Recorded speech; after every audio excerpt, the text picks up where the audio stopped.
tal amigos? ¿Cómo están? Bienvenidos una vez más a un nuevo programa. ¿Y usted qué opina? El día de hoy vamos a hablar sobre Romanos 6:14. Aquí vamos a leer el versículo más torcido en la teología de muchos, o más bien dicho, la mitad del versículo más mal usado y malinterpretado. Fijémonos lo que se predica de este versículo. Es sacado de contexto, porque ni siquiera dice el contexto completo. Romanos 6:14, por favor, abra su Biblia y leamos. Porque el pecado no se enseñoreará de vosotros. Dominio, pues no estáis bajo la ley, sino bajo la gracia. Porque el pecado no tendrá más. Fíjate lo que se dice de este versículo o lo que se predica de este versículo.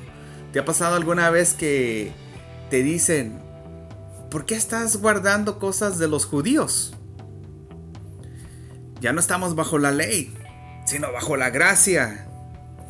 Y este comentario de la gente sacado en contexto totalmente, en aquel tiempo no había versículo. Pablo no estaba hablando de versículo, Pablo estaba hablando de una idea. ¿Cuál es el concepto que está enseñando en el capítulo 6? Y es esto. Él estaba diciendo, estás vivo en Jesucristo.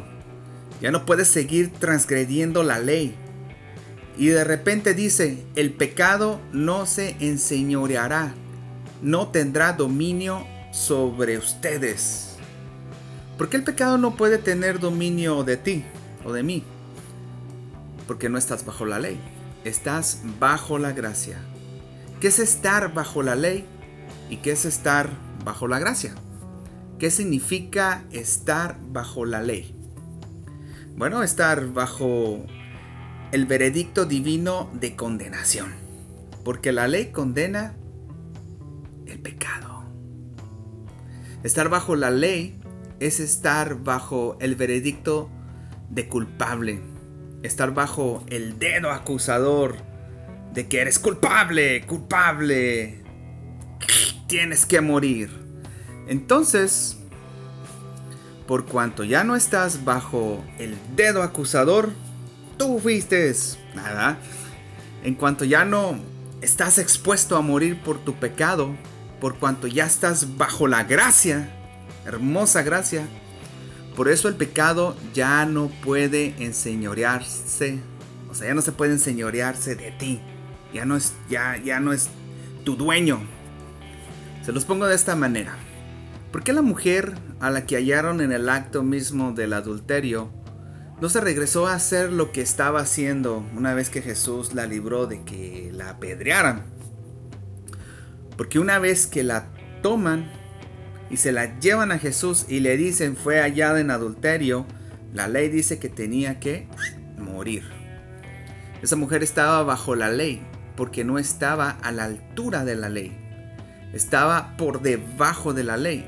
Y por consecuencia, ¿qué le tenían que hacer? Apedrearla. Porque estaba por debajo del estándar de la ley perfecta. Pero, ¿qué les dice Jesús? El que esté libre de pecado, que tire la primera piedra. ¿Qué es lo que hace Jesús? Les aplica Romanos. ¿Y qué dice Romanos? Todo lo que vimos antes, todos hemos pecado. Si le vamos a aplicar la ley a ella, se la aplicamos a todos. Y se puso a escribir en la tierra. Prácticamente les dijo, en lo que condenas a otro, te condenas a ti mismo. Aplíquenselo. ¡Ay! Aplíquenselo.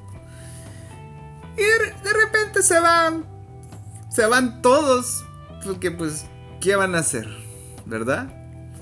Y él se queda con ella y le dice, ¿dónde están los que te acusaban?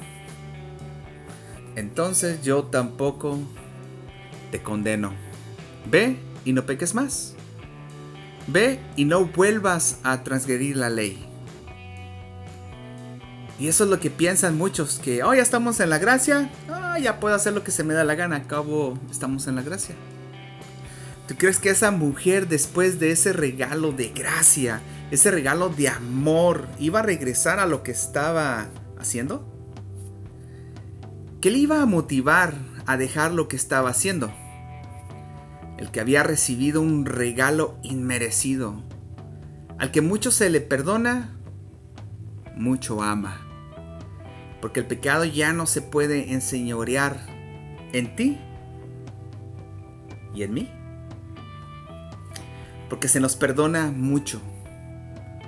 Estoy bajo la gracia. Estoy bajo su perdón.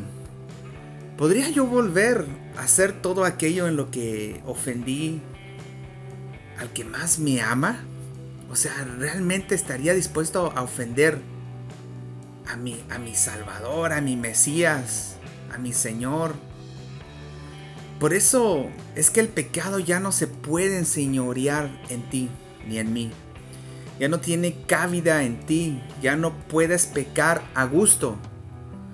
Porque tú y yo somos deudores. ¿Cómo podemos ser tan cínicos de seguir transgrediendo cuando se nos dio un perdón tan grande? ¿Se dan cuenta cómo está de torcido ese verso? Es justo al revés. Guardo la ley porque estoy bajo la gracia. Guardo sus mandamientos porque fui recibido a misericordia. Antes era transgresor, antes era pecador.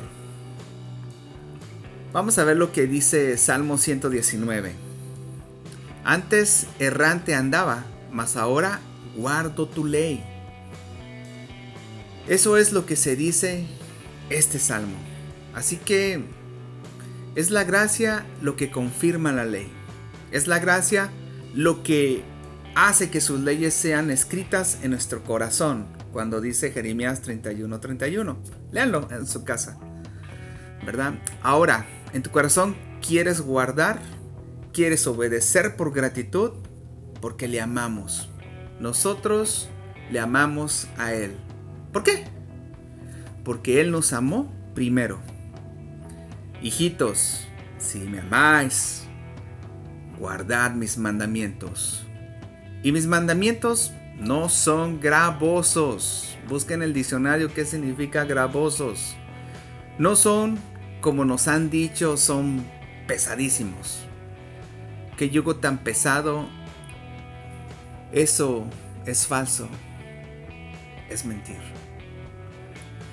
El vivir con los yugos de los hombres, esos sí son pesados y gravosos. Vivir conforme al yugo que Él me pone es fácil y su carga ligera.